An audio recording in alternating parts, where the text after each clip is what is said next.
જય જલારામ। હું એડવોકેટ જય ભારત ધામેચા, રાજકોટ। છેલ્લા 2-3 દિવસથી રઘુવંશી સમાજ તેમજ જલારામ ભક્તોમાં એક ઉગ્રતા છે કે જ્ઞાન પ્રકાશ સ્વામી વીરપુર ધામ પધારી પૂજ્ય જલારામ બાપાના ધામે આવી તેમના ચરણોમાં શીશ ઝુકાવી અને માફી માગે, કારણ કે તેઓ દ્વારા અશોભનીય ટિપ્પણીઓ કરવામાં આવી છે। ત્યારે આજ રોજ રાજકોટ પોલીસ કમિશનર કચેરી ખાતે મારા દ્વારા એક અરજી આપવામાં આવી છે, જે ગુનો નોંધવાની અરજી છે।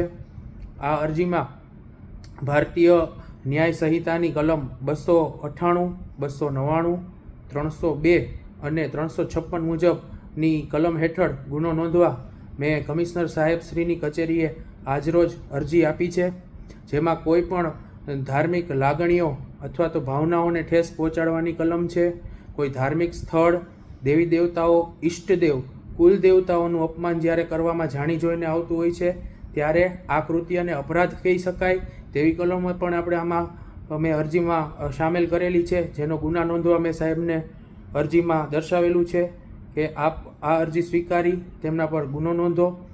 ત્યારબાદ 302ની કલમ, BNSની કલમ 302, જેમાં ધાર્મિક ભાવનાઓ અને લાગણીઓને ઠેસ પહોંચાડવાની જે આ કલમ છે